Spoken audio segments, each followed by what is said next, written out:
23 साल के आसिफ मोहम्मद को 15 साल की प्राची से एक तरफा मोहब्बत हो गई थी। वो बीते साल प्राची के घर पर प्लम्बिंग का काम कर चुका था। उसके बाद उसने अखबार बांटने का काम शुरू किया। मामला ऊना मुख्यालय अंब के प्रताप नगर का है। 5 अप्रैल को आसिफ अखबार के पैसे लेने का बहाना बनाता है और घर में घुस जाता है। प्राची मोहम्मद आसिफ को जानती थी, इसलिए उसने उसे घर के अंदर आने दिया।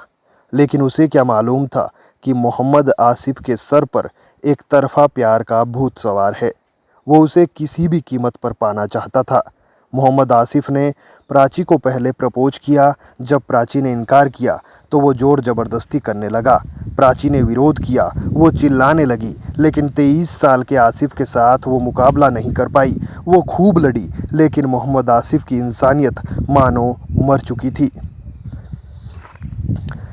प्राची ने मोहम्मद आसिफ को धक्के देकर बाहर निकालने की भी कोशिश की, लेकिन आसिफ ने घर के अंदर टेबल पर पड़े पेपर कटर को उठाकर प्राची पर वार कर दिया। उसने प्राची पर कई बार वार किए और उसका गला रेत कर हत्या कर दी। प्राची ने मौके पर दम तोड़ दिया। आनन फानन में आसिफ मौके से फरार हो गया।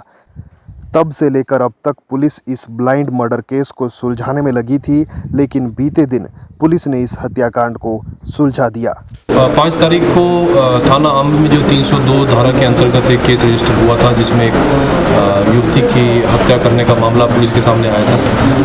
उसमें एक गिरफ्तारी जो है हमने कर ली है मेन एक्यूज्ड की। ये आसिफ मोहम्मद नाम का एक व्यक्ति है, जिसने जो 23 वर्षीय है और अंब का ही रहने वाला है। इसने एक तेज़धार हथियार से, जो कि एक पेपर कटर था, उसके माध्यम से ये वार किया था।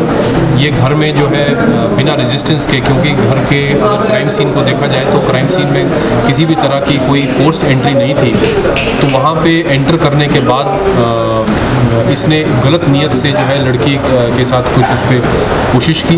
जब लड़की ने रेजिस्ट किया तो उसके बाद इसने वहीं पे पड़ा एक पेपर कटर, जो कि काफ़ी तेज़धार होता है, उसको यूज़ करके जो है इस लड़की पे अटैक किया और वहाँ पे उसकी मृत्यु हो गई। उसके बाद हमने जो अभी ये बॉडी है उसका पोस्टमार्टम करवाया है और पोस्टमार्टम की रिपोर्ट अभी शेष है। साथ ही साथ RFSL की टीम और डॉग स्क्वाड ने भी मौके पे विजिट किया। देखिए, ये पूरी तरह से ब्लाइंड मर्डर था, जैसे आपने कहा। इसमें कोई भी हमको ट्रेस स्पेसिफिक वहाँ पे नहीं मौजूद था। हमने सबसे बड़ा एविडेंस हमारे पास, या सबसे बड़ा शक करने का हमारे पास रीज़न ये रहा कि वहाँ पे एंट्री जो है वो किसी नोन व्यक्ति की हमको लग रही थी, जो कभी ना कभी मिला हो लड़की से या जानता हो। किसी अनजान व्यक्ति की नहीं लग रही थी, क्योंकि वहाँ पे एंट्री जो है वो दरवाजे खोल के ही हुई है। साथ ही साथ ये चोरी का मामला भी इसलिए नहीं लग रहा था क्योंकि चोरी के लिए वहाँ पे कोई भी सामान इस तरह का गायब नहीं था। इसके बाद हमने CDR और कॉल रिकॉर्ड और CCTV की फुटेज से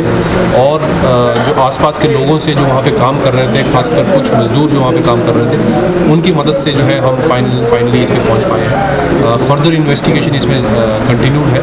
हमारे पास जो है साइंटिफिक एविडेंसेस, DNA इत्यादि जो है यहाँ पे प्रेजेंट है एज एविडेंस, तो हम इसमें फर्दर इन्वेस्टिगेशन। जी, वेपन और जो कपड़े थे उन दोनों को हमने रिकवर कर लिया है।